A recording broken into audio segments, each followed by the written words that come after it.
Olá pessoal, bem-vindo de volta. E como prometido na aula anterior, nós vamos focar nas últimas configurações aqui da parte do nosso contexto para a nossa aplicação rodar de vez, tá bom? O que eu fiz aqui, tá? Nós vamos utilizar na nossa aplicação o MySQL. Para isso, eu criei um arquivinho aqui no Docker Compose para você conseguir rodar o mecanismo de banco de dados do MySQL sem precisar instalar na sua máquina. Se você já tiver instalado, não tem problema, só ignorar aqui o arquivo e trabalhe. Senão você pode usar aqui, facilita a vida no desenvolvimento. Perfeito? Bom, o que a gente vai fazer? Nós vamos focar aqui primeiro na parte da infraestrutura, na Dependency Injection. O que eu vou fazer aqui, tá? Lembra aqui que a gente tinha esse add dbcontext aqui? Eu não fiz nenhum tipo de configuração nele. Porém, agora a gente vai fazer algumas configurações. Para isso, eu vou declarar aqui uma propriedadezinha options, que ele é do tipo dbcontext options builder, e eu vou colar um scriptzinho que eu já trouxe previamente, tá bom? Então, basicamente, o que ele vai fazer? Eu vou falar que a gente vai trabalhar com o MySQL. Para trabalhar com MySQL, nós vamos fazer a instalação aqui de um pacotinho do NuGet chamado Pomelo. Vou fazer a pesquisa aqui.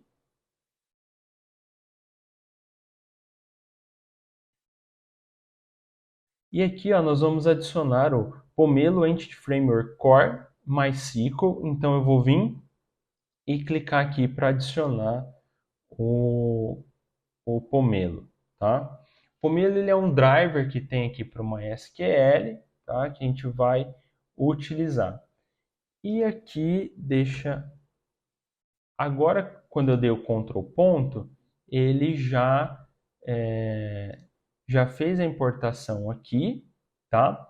A única coisa que ele está falando é que essa importação ela é ambígua.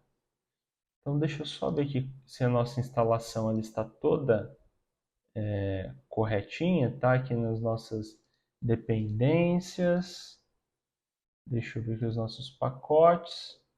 A gente está aqui com o Pomelo certinho. Essa parte aqui a gente não vai ter, legal? E aqui a gente tem a parte da connection string. Eu quero explicar cada uma desses pontos aqui, mas eu vou trazer a connection string que eu também já deixei uma cópia aqui ajustadinho para nós. Então, com essas informações aqui, de host, porta, usuário, senha e banco de dados, eu vou arrumar uma forma de pegar ela das variáveis de ambiente da nossa aplicação. Para isso, aqui no nosso iService Collection, nós vamos importar o iConfiguration. Esse iConfiguration, ele é do Microsoft Extension Configurations. E eu vou dar o nome de config. Com isso, ó, ele já vai acessar as variáveis de ambiente. Óbvio que a gente vai ainda preenchê-las, tá?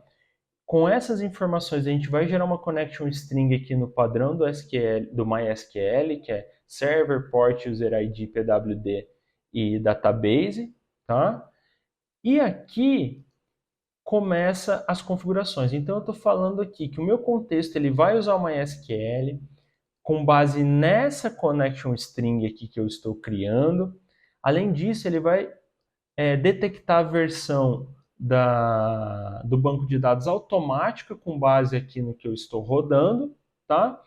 E eu vou definir que o contexto das minhas migrações, ao meu Migration Assembly, nós vamos falar de migrações daqui a pouquinho, vai ser o nome completo do assembly do meu data context, tá? E por fim, ele tem uma parte aqui de logs, que ele vai fazer um console write line de um nível de informação de logs. Isso aqui é sintaxe padrão. O que a gente precisa entender é que desta forma eu passo a configurar a minha conexão com o banco. Antes de mais nada, vamos configurar essas nossas variáveis de ambiente aqui. Então, só para eu para facilitar a minha vida, eu vou copiar essas variáveis de ambiente aqui, tá? Além disso, eu vou abrir aqui, ó, eu tenho esses dois arquivos, o appsettings.json e o appsettings.development.json. Se eu precisar configurar aqui, nessa eu configuro as minhas variáveis de ambiente de desenvolvimento, nessa de produção. Mas aqui, como a gente só vai ter ambiente de desenvolvimento, eu já vou configurar direto na appsettings.json, tá? Então, por hora, ó, eu vou dar uns enters aqui, nosso código válido é esse, só para eu ter o nome das nossas chaves aqui, tá? Então, eu vou começar aqui, ó, com aspas duplas, vou criar uma chave chamada db. Essa db, o filho dela vai ser um objeto. E esse objeto eu vou ter aqui, ó, também com aspas duplas, port, tá? Que é a porta que eu vou estar usando. Então aqui tá. Vou ter host, que eu acabei esquecendo aqui, ó. O host que a gente também vai configurar. Essa porta aqui até ela vai ser um número, depois a gente faz essa configuração. Vou ter o usuário padrão do MySQL, a senha desse meu usuário e qual que é o nome do banco de dados que a gente vai gerar. Então aqui, ó, database, aspas duplas. Agora eu posso tirar essa colinha aqui, deletar, tá? E começar a fazer algumas configurações. Qual é o host que eu estou rodando meu banco de dados? É no localhost, no meu caso. A porta, ó, vou abrir aqui o Docker Compose, eu estou rodando ela na 33067. Então, vou copiar aqui, ó, 33067. O usuário padrão do MySQL é root. A senha que a gente configurou, ó, é 123456. Então, vou vir aqui e colocar 123456. E o nome do banco de dados que eu vou utilizar é Cineplus. Legal? Então, configurei minhas variáveis de ambiente. A partir dessa configuração, estou utilizando ela no meu Dependency Injection e fazendo a configuração do meu contexto. Perceba que agora minha Program CS está com um errinho. E qual que é esse erro? Ela espera agora que eu passe, além do services, né, que aquele meu diz, ele espera que eu passe uma config. A config é só eu digitar aqui, ó, builder.configuration. Com isso, eu já passo as informações aqui. Beleza? Da parte de configuração, pessoal, é isso. O que mais que a gente vai ter que fazer agora? Eu gostaria de retomar um pouquinho o que a gente falou lá atrás, lá na camada de infraestrutura, que a gente falou das nossas configurações. Então lembra que lá no começo desse curso a gente falou assim, ó, quando eu for gerar uma tabela de filmes, eu vou utilizar essa configuração, eu vou falar que o ID é a chave primária, que o meu nome e a minha imagem são obrigatórios, e no room também tenho minhas configurações aqui, na session, outras configs, e assim sucessivamente. Esse é o momento de gerar esse nosso banco de dados. Então, como eu vou fazer isso? Eu não preciso gerar nada na mão. O próprio Entity Framework Core, né, só vou conferir aqui se a gente já está com ele instalado, que eu não me recordo, ó, vou aqui em Packages, ó. Eu não estou com o Entity Framework Core ainda instalado. Sem ele a gente não consegue trabalhar. Então eu vou vir aqui, ó, nos meus pacotinhos do NuGet, vou digitar aqui Entity, e ele já vai achar aqui, ó, para mim o Microsoft Entity Framework Core. Ó, na verdade, ó, ele estava instalado sim, eu que não vi, ó, o Relational e o Entity Framework Core. Então, tudo certo aqui com as instalações dos pacotes. Se o seu falhou, é só você colocar para instalar, tá? Agora aqui eu vou abrir um terminal nessa minha pasta, tá? E aqui, ó, eu dei um ls, eu estou na pastinha que a minha solution está alocada, porém para rodar os meus comandos eu preciso estar na pasta que o meu projeto está, que no caso é essa pasta Cineplus. Então eu vou fazer um cd Cineplus, ó, ls, agora sim, ó, eu estou na pasta onde o meu CSProj está adicionado. Vou dar um Ctrl L aqui só para limpar a execução. E aqui nós vamos rodar um comando do .NET Entity Framework, que é o .NET EF Migrations, que a gente vai trabalhar com migrações, e eu vou dar o comandinho de add, para adicionar uma nova migração. E aqui, entre aspas duplas, eu vou escrever o nome da minha migração. Eu vou chamar ela aqui de Initial Migration. Você aí, conforme for avançando, é ideal colocar assim, ó, adicionei uma nova tabela, adicionei um novo campo, enfim, fazer aí um textinho descritivo. Vou pressionar o Enter aqui, e agora ele vai começar a realizar a execução desse meu comando. Vai fazer um build para nós. E aqui, ó, ele acabou me dando um erro. Ó. Ele está falando que o meu projeto de Start, ele não referencia o pacote Microsoft Entity Framework Core Design. Esse falta a gente instalar. Então, ó, vamos lá no Nugget, vou colar aqui, cliquei sobre ele. Detalhe é que a gente já tem aqui disponível a versão 8, mas ele é pro Net 8, tá? Nós estamos trabalhando com o Net 7, então vou pegar a versão mais nova do Net 7 e pedir para instalar aqui.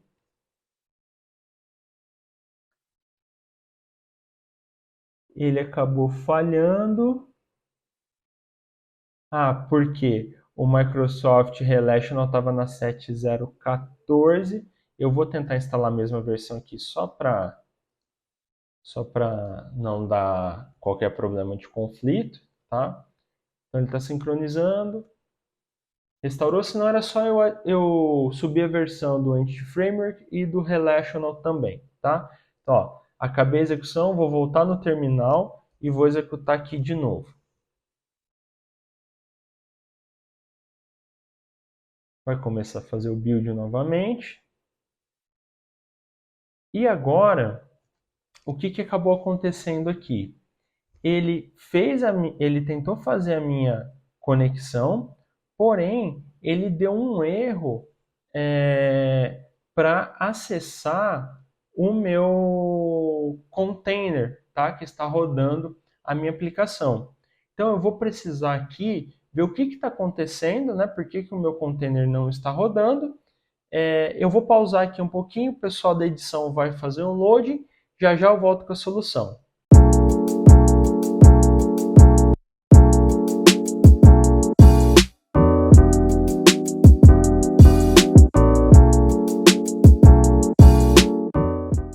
Bom, pessoal, problema aqui solucionado, tá? Eu estava com problema de uma atualização pendente do meu Docker.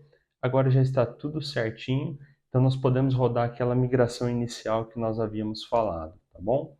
Então, vou rodar aqui novamente o comando .NET EF Migration Z e dê o nome ali de Initial Migration, tá? Então, nosso projeto vai buildar. Aqui ele me deu um warning porque a versão que eu estou instalado, né, do Entity Framework Tools na minha máquina está um pouco inferior da do projeto, mas não tem problema porque ambas estão na versão 7, então sem problemas. Uma vez esse comando rodado, nós vamos ver aqui, ó, que uma nova pastinha chamada Migrations, ela foi adicionada no nosso projeto. E aqui 3 outros arquivos estarão aqui. Mas o que nós vamos fazer inicialmente, tá? Eu vou pegar essa pastinha Migrations e vou mover ela para dentro de infraestrutura. Ele vai dar aqui um aviso, eu vou falar que sim, que eu desejo alterar. Por quê? Essa parte aqui de migrações, ela faz parte da nossa camada de infra, da comunicação que a gente vai fazer com a base de dados, tá? Bom, o que nós vamos ter aqui então? Eu tenho um arquivinho que fica escondido aqui, ó, que ele tem a data, a hora, minutos, segundos da nossa migração, seguida do nome dela e um ponto designer. Esse ponto designer a gente nunca vai mexer nele, tá? É só para ter algumas garantias, aí, algumas coisas que precisam ser feitas nesse nosso arquivo aqui de migrations, tá? Esse arquivo também a gente não costuma mexer, tá, pessoal? Mas basicamente, ó, vocês vão perceber que ele está criando as tabelas, ó, criando uma tabela de moves, colocando o ID, falando que essa coluna ela vai ter o valor autogerado, esse ID, ó, criou a chave primária, tá falando aqui que o card7 ele vai usar o UTF-8 MB4, então tudo bonitinho, ó, geração de rooms e assim sucessivamente. Nós também não vamos precisar mexer nesse arquivo, tá? E o outro arquivinho que foi gerado aqui é o Data Context Model Snapshot. Basicamente, como o próprio nome já diz, a cada nova migração ele pega um snapshot do nosso código e faz um acompanhamento com a base de dados. Então ele sempre aí ele vai ficar marcando o que foi modificado, porque ele não roda uma migração sempre desde o começo. Essa migração ela é incremental, tá? E isso ajuda muito a gente, porque a gente não precisa depois ficar criando arquivos SQL para serem rodados, nem nada disso. Ele já faz isso automaticamente, tá? Eu gostaria de mostrar aqui para vocês, opa, é do outro lado. Eu estou aqui já com a minha conexão com o banco feito, ó, percebam que eu tenho só alguns bancos aqui iniciais do MySQL gerados. A nossa migração ela não é persistida diretamente na nossa base de dados. Para isso, a gente vai rodar um outro comandinho aqui, que é o .NET EF Database Update. Tá? Agora eu vou apertar o Enter aqui e agora sim, esse comando ele vai pegar então tudo aquilo que está aplicado através do nosso snapshot, ele vai fazer o diferencial e vai gerar aí bancos, tabelas, campos, o que for necessário. Então eu atualizei aqui, vocês vão ver que o banco Cineplus ele já apareceu aqui, tá? E esse nome, só para relembrar, tá? Está nas configurações que nós deixamos prontas no App Settings. Ó. Então eu falei que ia gerar um banco chamado Cineplus. Aqui dentro nós vamos ter algumas tabelas. E as tabelas são Movies, Rooms, Session Seats e Sessions. E dentro de cada uma dessas tabelas, nós já vamos ter as colunas aqui. Então, perceba que o .NET ele fez sozinho isso para nós. A gente pouco vai usar o banco, tá? Nós vamos trabalhar mais aqui com a parte da aplicação mesmo. Agora, então, pessoal, eu vou colocar aqui para rodar mais uma vez o nosso projeto e nós vamos ver se agora a gente já consegue fazer lá uma consulta inicial sem nenhum erro, tá? Da nossa aplicação. Então, ele abriu aqui para mim o Google Chrome, ele vai estar carregando a nossa aplicação assim que a API subir. Ela subiu e como a gente havia feito, ó, nós vamos fazer um teste aqui em Movies. Então, cliquei sobre Movies, Try it out e execute. Ele está executando aqui. Normalmente, a primeira vez que eu vou no banco de dados, quando a aplicação roda, ele demora um pouquinho mais, mas depois é mais rápido. E aqui, pessoal, a gente pode ver que o retorno, ó, deixa eu dar um zoom aqui para ficar melhor de ser visto. Ó. Vou dar um 150% de zoom. A nossa resposta foi um array vazio. Por quê? Porque eu não tenho registro nenhum na minha base de dados. Mas isso aqui já provou que a gente conseguiu fazer a conexão bonitinho lá com o nosso banco. As nossas configurações aí, elas estão funcionando certinhas para movies, tá? E o que nós vamos fazer então a partir da próxima aula? Nós vamos começar a utilizar os nossos endpoints, vamos testar eles aqui juntos para garantir que tudo esteja funcionando bem. Te espero na próxima aula.